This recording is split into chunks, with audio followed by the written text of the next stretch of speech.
Me tienen muy emocionada y les voy a decir por qué. Porque he visto tanta gente conocida aquí, tantas caras queridas, y sobre todo porque me parece que los que somos ex-AUDEM siempre queremos volver, con los hijos, a las invitaciones, lo que sea, pero el corazón se queda aquí.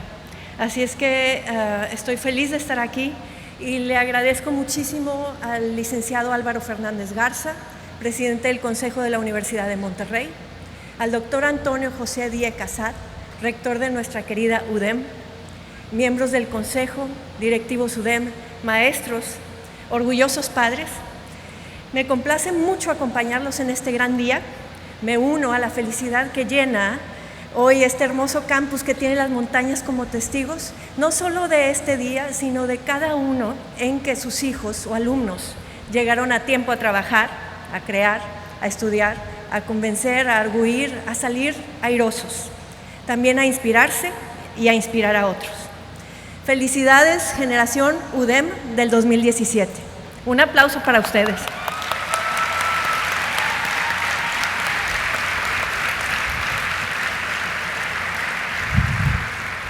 ¿Qué se siente ser ex-AUDEM? Porque ya lo son. Bueno, disfruten cada momento de este día. Habrá parecido eterno, estoy segura, pero aquí están, ya ex-AUDEM. Disfrútenlo, memorícenlo. Se pasa rápido. Memoricen la mirada de orgullo en sus padres, que nunca se borren de su oído la voz y las palabras sabias de algún maestro inolvidable, porque todos tenemos alguno así. Memoricen el abrazo de sus amigos. Guarden las anécdotas compartidas en el baúl de lo indeleble. Guarden en un compartimiento la sensación de los éxitos, pero también el aprendizaje que dejaron los fracasos, que los hubo, porque nadie llega hasta donde ustedes han llegado sin alguno. Sobre todo lo demás, recuerden el impulso, el motor, el plan, el sueño que los trajo hasta aquí, que algún día la vida los hará dudar un poco, pero recuérdenlo siempre. Como la de hoy, toda fecha se cumple, es presente un instante y en otro más se convierte en pasado. Pasa rápido, al día siguiente la vida sigue su curso. Más presentes, más fechas que se cumplen. Así es la vida. Se los dice alguien que creció creyendo que faltaba una eternidad para el año 2000, para cuando augurábamos que habríamos establecido amistad o enemistad con alguna civilización interplanetaria. Si no, pregúntenle a sus papás si no les pasaba lo mismo. Les voy a contar algo, pero no le digan a nadie. Hace unos días cumplí 52 años. 52. Me gradué en el milenio pasado, cuando el año 2000 parecía todavía fecha lejanísima. Mis 5-2, hace un parpadeo eran 2-5, 25.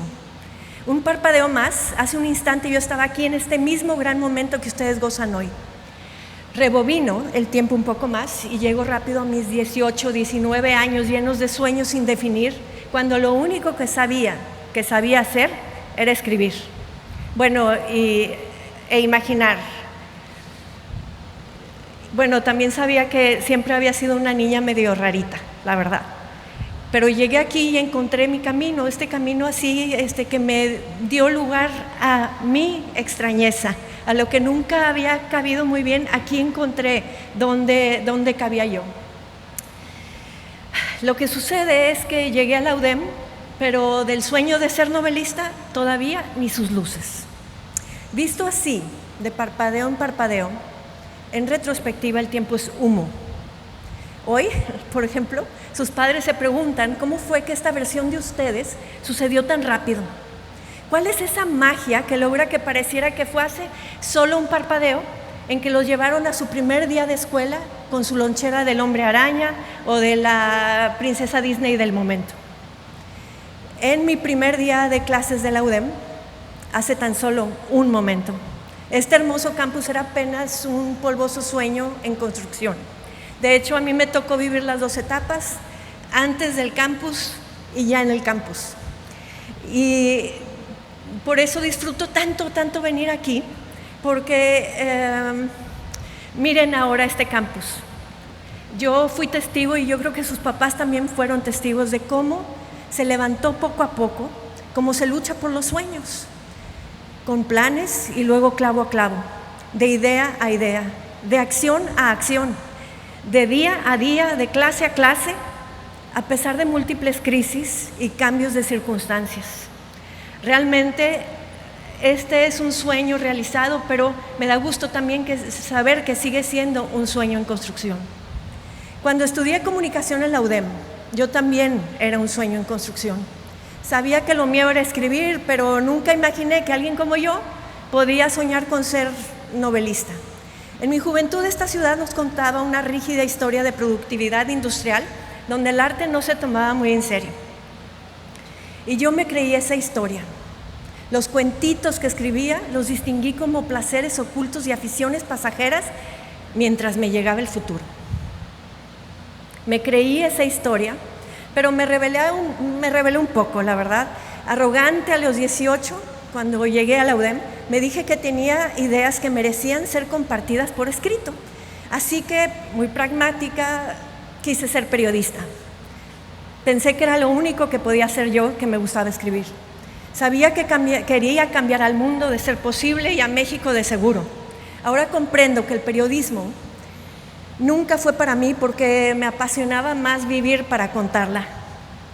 Ser periodista idealista mexicana en los salvajes 80 del siglo pasado, y todavía, podía ser mortal. Durante y después de la carrera, creé feliz una familia. Y pasaron los años, como siempre sucede. Pero nunca perdí el sueño ni de escribir ni de cambiar a México. Sabía que era escritora, pero del sueño de ser novelista todavía ni las luces. Tuvo que anunciarse el fin del mundo, para que me convirtiera yo en novelista. Rondaba ya el año 2000 y aunque no se había detonado la guerra interplanetaria tan augurada, ese sería un año que no pasaría desapercibido. Se anunció el acabose con el Y2K. ¿Quién se acuerda del Y2K aquí? A lo mejor están muy jóvenes, pero se iba a acabar el mundo, todo el mundo decía. Y entre bromas me dejé contagiar un poco y por lo mismo escuché, por fin, mi murmullo interior. Si era el fin del mundo, ¿qué había hecho yo hasta entonces? Esto y lo otro, sí, pero de lo mío, nada. ¿Y qué era lo mío? Lo mío, eso lo comprendí ahí, lo mío eran mis cuentitos de la infancia y de la juventud. Los últimos los había escrito años antes aquí en la UDEM. Encontré un taller de creación literaria en el año 2000. Haría ejercicios, escribiría algún cuento para compartir con los que me quieren. A eso sabía que podía aspirar. Pero la primera pregunta que me hizo el maestro fue rompedora, creadora. ¿De qué va tu novela?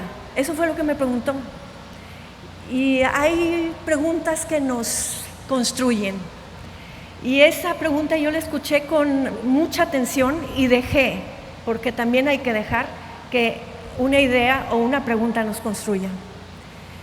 Y entonces me pregunté yo, en un instante, fue un instante, mi novela, ¿se vale ser novelista? Mujer de Monterrey, novelista. Esa pregunta bastó para sacudirme todos los estereotipos que la vida se había encargado de contarme y que yo me había creído. Yo, novelista, claro, desde siempre.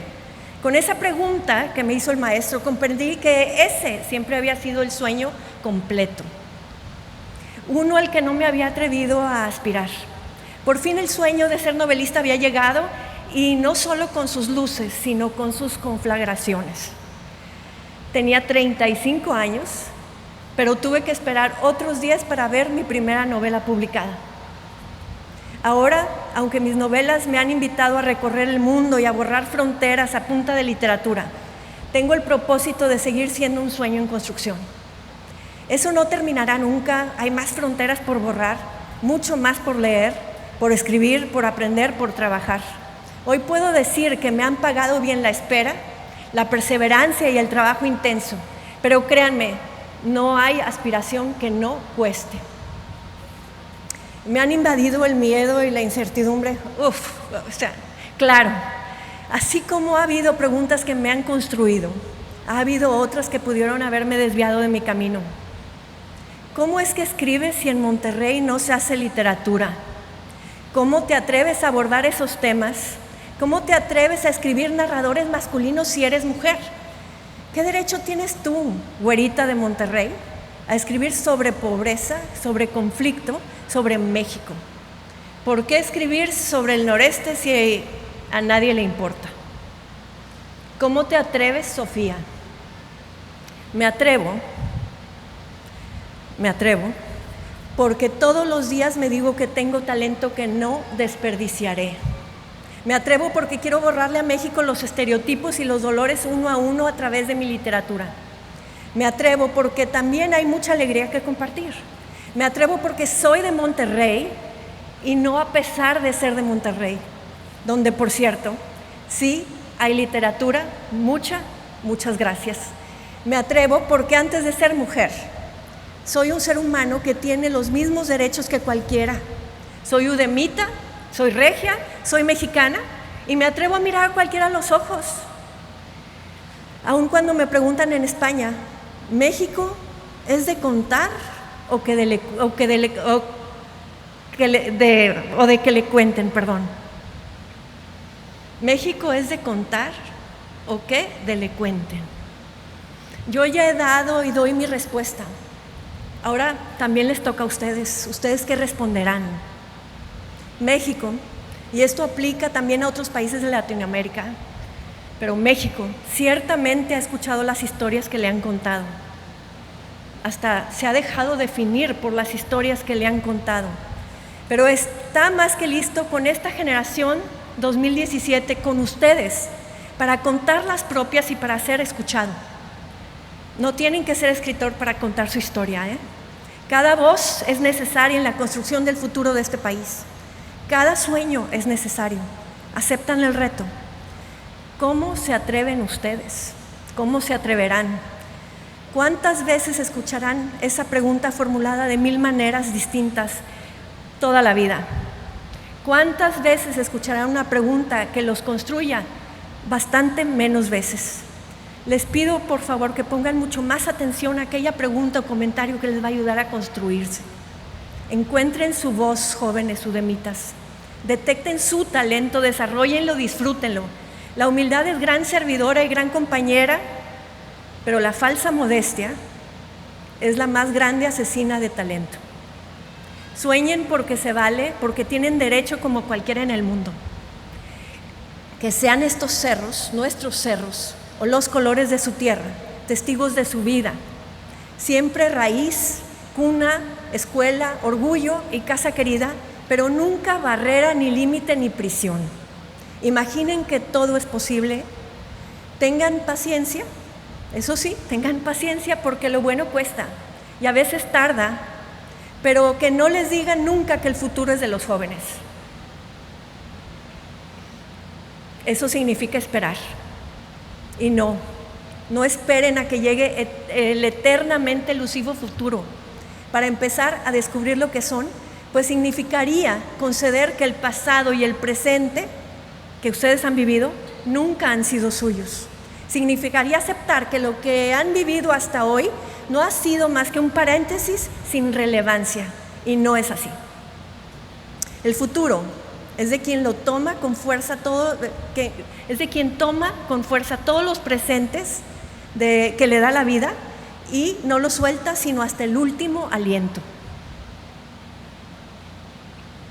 Todo lo que hacemos cada día, cada idea, tiene el potencial de ser relevante para siempre. Eso lo aprendí de manera reciente y aquí les quiero contar una historia. Lo aprendí porque un cuentito de los que yo escribí aquí a los 21 años como estudiante en la UDEM, inspiró un gran hilo narrativo de El murmullo de las abejas. Hay un pedacito en el que Simonopio, que es un personaje al que quiero muchísimo, se define al mundo a través de una fábula de El león y el coyote, una que le cuentan. Y resulta que ese es un cuento que yo escribí aquí en la UDEM a los 21 e inspiró ese gran hilo narrativo de la novela. Esa novela, El murmullo de las abejas, La publiqué, fíjense, cuando tenía 50 en el escenario mundial. Bastante paciencia se necesita. Ahora, ese cuentito, escrito en la juventud, aquí en la UDEM, se publicará íntegro a mis 52 este agosto que viene, como complemento adicional a la nueva edición de Bolsillo de El murmullo de las abejas. Es algo que me da muchísima alegría, es algo que a veces hacen falta que pase el tiempo para que veamos para atrás, como les digo, el tiempo se hace humo, vemos para atrás y decimos, ojalá yo lo hubiera sabido entonces.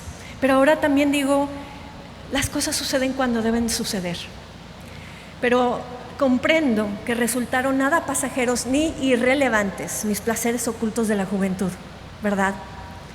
Al mismo tiempo, no crean que solo importa el futuro. Es otra cosa rara que les voy a decir, no solo importa el futuro. Nadie puede construir el futuro bien fundamentado si en el presente no recuerda, conoce, entiende y conecta con su pasado. Todos somos historia. Escuchen a sus padres y abuelos. A ver, un aplauso, padres y abuelos, porque necesitan ser escuchados, tienen mucho que contar.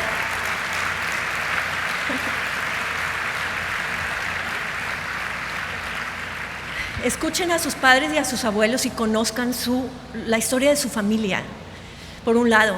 Conozcan la historia de su país, por el otro lado. Aten los cabos. Ubíquense en la historia, aunque la suya no aparezca nunca en los libros de texto. Los invito a ser conscientes de que nada ha sucedido, sucede o sucederá en su país y hasta en el mundo que no los incumba. La historia, el pasado, amigos, cambia destinos del futuro por más planeados y prometidos que estos sean. Se atreven a ser los arquitectos de su futuro. Tienen que conectarse con su historia y tienen que ser parte y afectar y labrar el proceso de construcción de la historia de su país. Nadie puede ser arquitecto de su destino si no participa cuando menos con su voto. Y ya sé que estamos a 2-3 días y todavía traemos el tema de las elecciones, pero yo soy una convencida de que espacio que cedemos alguien más lo va a ocupar. Entonces, por más de que haya empeño en desanimarnos a votar, nunca cedan ese derecho que hemos ganado con guerra. En cada elección están en juego el futuro, los sueños, los destinos. Investiga la verdadera historia de los candidatos. La historia, amigos, habla más claro y con más verdad que cualquier moderno eslogan genial. Se los dice a alguien que también ha hecho eslogans geniales, ¿sí? Pero que siempre se ha acercado a candidatos con una historia que valía la pena. Entonces, por favor, conozcan la historia de los candidatos y no callen su voz. Nunca crean, como sí llega a suceder, lo hemos oído muchas veces, que es elegante o de intelectuales dejar de ejercer el derecho a votar. El que calla, otorga y el voto es voz. Pero si están decididos a ser el arquitecto de su futuro, tienen que saber que no hay free lunch, no hay lonche gratis en ese camino. El arquitecto de su futuro primero acepta que debe de ser su albañil de todos los días. Hoy se gradúan, hoy hay fiesta, diviértanse mucho, pero el mañana la vida sigue su curso. Mañana a lo que sigue, a la talacha, a jalar, que se necesita, no que se ocupa, que se necesita. Con un plan, clavo a clavo, así como imitando las buenas historias, imitando la historia de la UDEM, con un plan, clavo a clavo, día a día, por el camino que deseen tomar. Sean siempre, hasta el final de sus días, un sueño en construcción. Fortalézcanse con su familia, con su fe. Saquen fuerza también de la buena compañía. Escojan muy buena compañía siempre y de sus aspiraciones. Estén preparados. El trayecto no transcurrirá sin contratiempos o preguntas difíciles. Escojan las preguntas que los construyan y desechen y tengan buena respuesta a esas preguntas que busquen deshacer el plan. Viajen mucho y con lejos deseen, pero llévense nuestras montañas o los colores de su tierra a donde vayan. Pongan en alto el nombre de su familia y de su país. México necesita que más mexicanos pongamos en alto su nombre. Lean mucho, constante y sobre todo muy amplio. Eso quiere decir, médicos, ya sé que van a estudiar mucha biología todavía toda la vida, pero no dejen de leer literatura. A eso me refiero con muy amplio. Lean de todo. Porque recuerden, la lectura no solo es la mejor maestra para los escritores, sino también para todos. No solo los escritores se benefician de la lectura, todos, los médicos, los arquitectos, los nutriólogos, los psicólogos, los abogados, deben de leer mucho para estar conectados con el mundo. Pero recuerden, les digo, lean literatura. ¿Y por qué? Porque a veces se aprende más con una vez que con cualquier instructivo. Sin importar lo que estudiaron, de dónde vienen o a dónde van, hablen y escriban bien, amplíen su vocabulario, usen ese vocabulario para hablar y escribir siempre con la verdad, con respeto y con honra. Háganse la promesa de que su palabra de honor valdrá oro cuando la den. Ejerciten la empatía y la tolerancia. Repudien los estereotipos dañinos y anulen los prejuicios. Construyan un mundo compartido por hombres y mujeres por igual. Tengan la certeza de que son una pieza del rompecabezas que, aunque imprescindible, no puede pretender existir sin progresar, sin conexión con otras, por más diferentes que sean. Y por último, guarden silencio. De vez en cuando, apaguen música o series de televisión, callen las voces de texto, olviden los likes, los follows, las amistades digitales, ciérrenlas tantito, conéctense con ustedes mismos, escuchen su voz interior, ahí está su verdad, su murmullo, su vida les habla, escuchen con atención, hagan caso.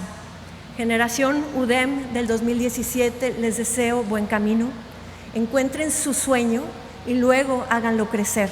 Felicidades. Gracias.